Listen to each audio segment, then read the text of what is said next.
Tout devient plus grand chez Weekend's Wicked Reptiles. De nouvelles espèces, de nouveaux emplacements et des installations sur mesure. Tous les anciens petits terrariums ont disparu et les grands arrivent. Et j'ai quelques surprises dont je suis sûr que vous n'étiez pas au courant.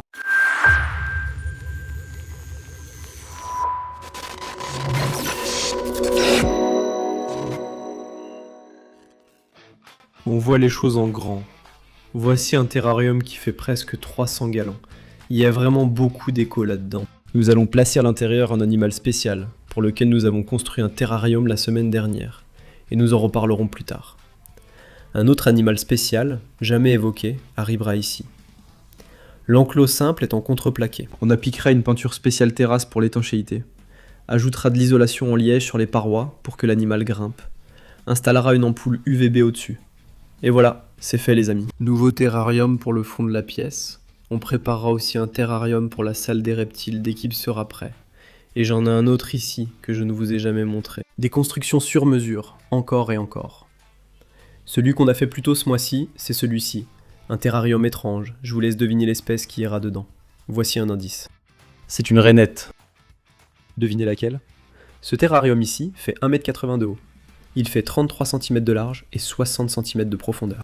C'est étrange car je voulais qu'il tienne entre le grand terrarium de jungle dont on parlera à la fin, car je trouve que c'est le terrarium le plus cool que j'ai vu. Aussi, ce terrarium vide juste ici, qui avait des tortues et dugues à l'intérieur, mais maintenant il est dehors. Donc il fallait qu'on mette quelque chose ici. La plupart mettent ici un panneau moche ou de construction pour faire un mur noir. Mais j'ai pensé, pourquoi ne pas utiliser cet espace pour une espèce de grenouille vraiment cool? Il n'aura pas besoin de chauffage, car la chaleur de la pièce convient à cet animal et reproduit la saison sèche et la saison des pluies par la variation de température. Je vais percer ici pour y installer une buse pour la relier au système Mist King, afin d'assurer une bonne humidité. La toile de jute favorisera la pousse de la mousse, donc il devrait être recouvert de mousse d'ici un an, espérons-le. C'est le plan. On a des épiphytes sur les parois et les branches, mais rien au fond. Je pense qu'il faut faire un tour dans notre tente de culture pour voir ce qu'on a et ce qu'on peut mettre au fond. Avec de nombreux terrariums et animaux, notre but reste d'améliorer et d'agrandir leurs habitats. La plupart des gens prennent plus d'animaux et essaient de les faire tenir dans le même espace. Moi, j'ai plus d'espace et moins d'animaux. Actuellement, il n'y a que 10 terrariums dans cette pièce. Ce terrarium était à l'origine unique et mesurait 8 pieds de long. Maintenant, il fait 1,20 m sur 1,20 m et il fait 90 cm de haut. Donc ça fait encore combien de litres ça? Ce terrarium fait 340 gallons, ce qui est fou, car il est plus grand que se montrer. Peut-être car cet endroit est profond. Ce terrarium, on l'avait encastré dans le sol. Et ce qu'on va faire à la place, c'est retirer ce truc bancal que j'ai fabriqué il y a 2 ans, puis mettre du liège tout autour.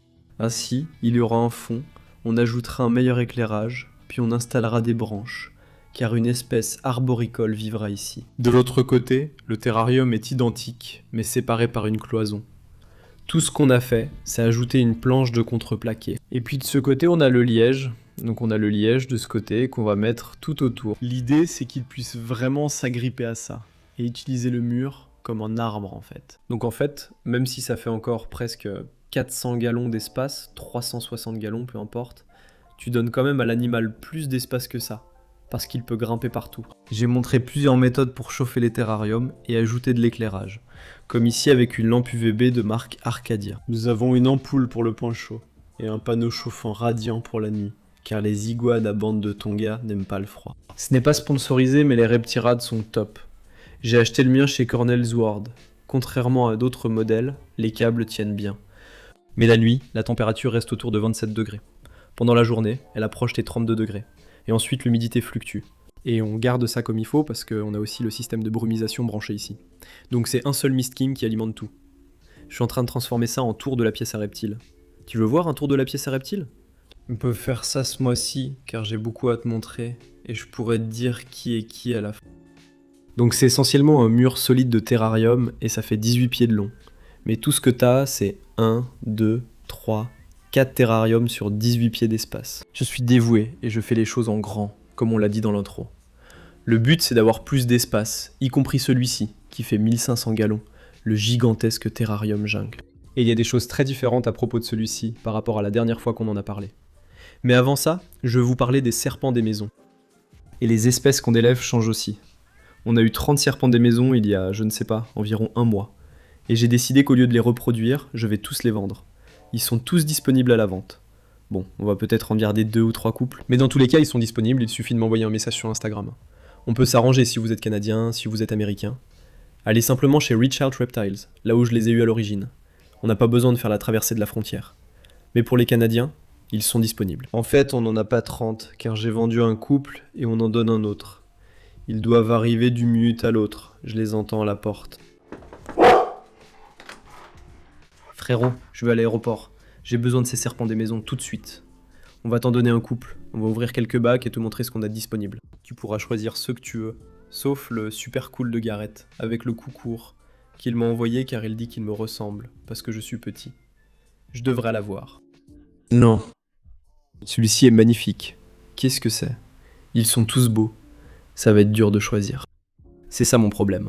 J'ai du mal à décider lesquels je veux vendre pour pouvoir en acheter d'autres à Gareth. Je pense qu'on est prêt à y aller. Et si on allait manger un steak d'abord, puis on revient et tu pourras emballer tes serpents des maisons? Un steak, ça me tente, mais je dois aller à l'aéroport, et il faut encore que je règle mon eSIM. Donc on est un peu pressé, mais allons chercher des steaks. D'accord. 2 heures plus tard. D'accord Adam, super dîner. Je dois régler l'eSIM, à plus tard. Essaye salé sur salé.com ou daily.com, on t'envoie le lien. Merci, fais-le. À plus tard. Très bien, on va aller emballer ces serpents des maisons pour Fadi. Mais avant ça, je veux te parler du sponsor d'aujourd'hui, Saily. Le problème auquel je fais face tout le temps, c'est de ne pas pouvoir connecter mon téléphone dans les différents pays où je me trouve. Et grâce au sponsor d'aujourd'hui, Saily, je peux justement le faire avec une eSIM. Si tu voyages et arrives dans un nouveau pays, à l'aéroport, tu essaies d'obtenir une carte SIM. Beaucoup essaient de te vendre des choses à la sortie, et tu ignores lesquelles sont fiables. Ou tu vas directement au guichet et tu dois attendre, et peut-être que ça ne correspond pas à ton téléphone ou que c'est trop cher. Saily est là pour t'épargner tous ces tracas. Et avec Saily, tu n'as besoin d'installer l'eSIM qu'une seule fois, au lieu de le faire à chaque fois que tu vas dans un nouveau pays. C'est un vrai gain de temps. Et c'est abordable, et ça réduit ou élimine complètement tous les frais d'itinérance. Donc ça te fait aussi économiser pas mal d'argent. Il existe aussi les forfaits mondiaux et régionaux, pas seulement par pays, si cela te convient. En une seule semaine, il y a quelques années, j'étais au Canada, aux États-Unis, en Thaïlande, à Taïwan et en Indonésie.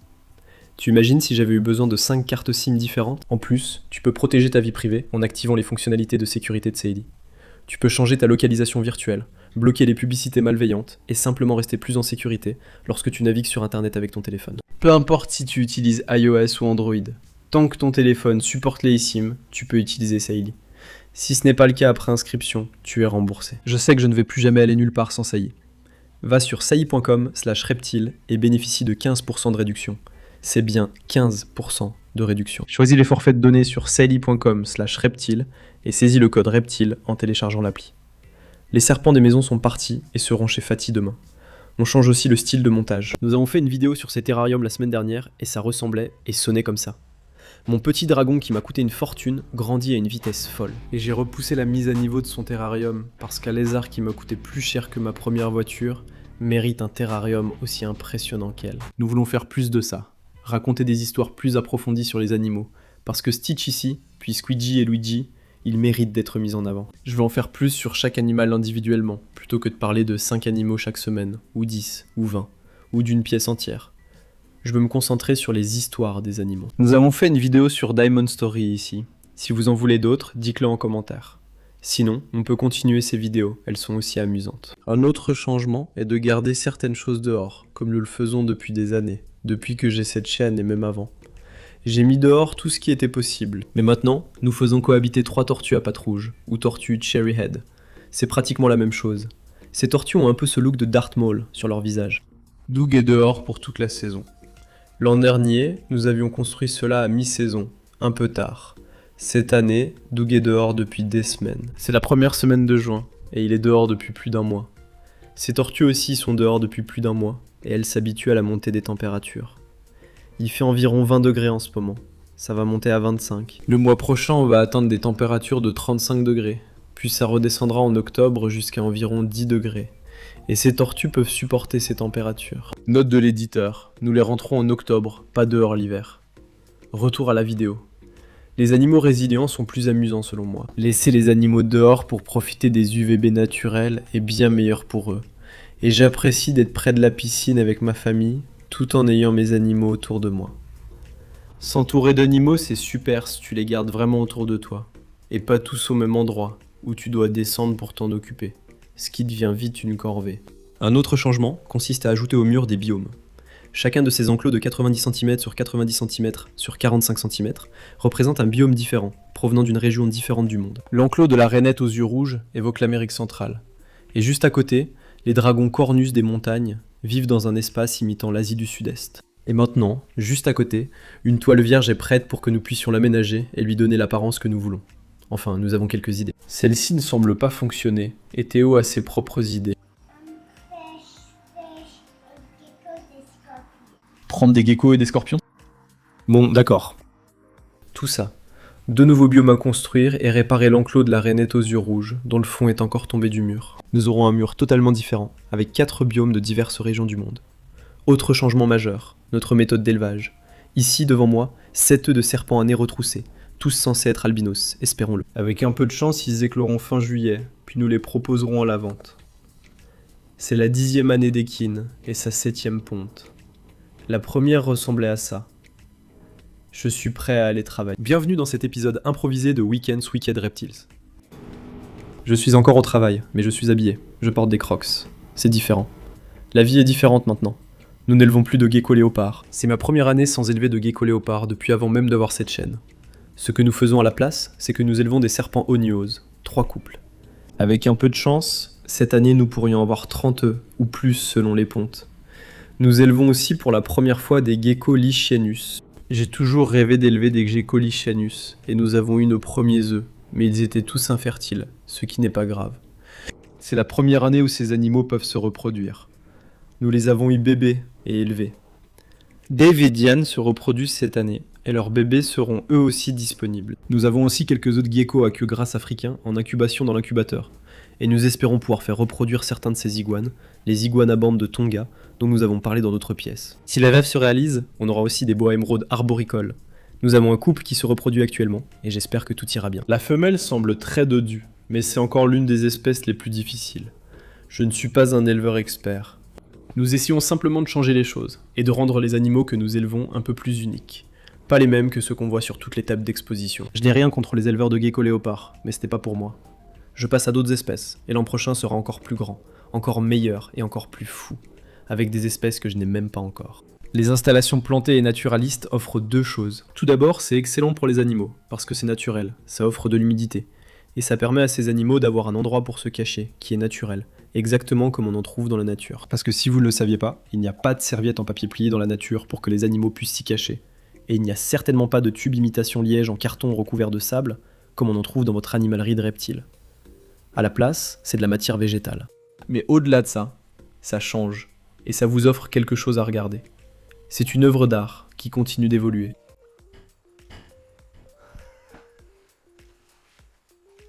Excuse-toi, Alfie. Nous formons actuellement un soigneur animalier. Laisse-moi, tu dois le faire. C'est un art vivant qui évolue. Chaque jour, il paraît un peu différent, mais on ne le remarque pas.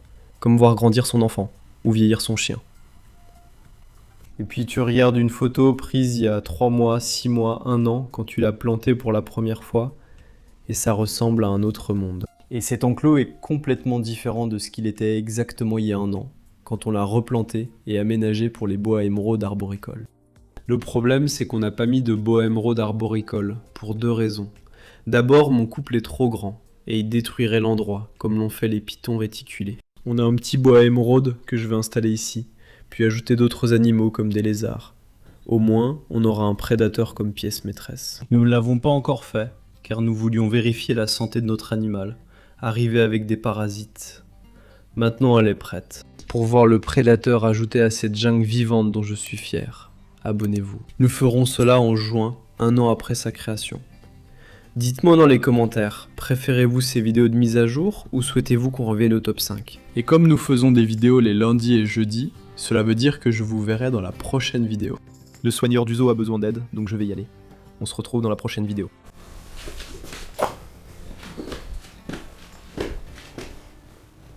C'est de la terre.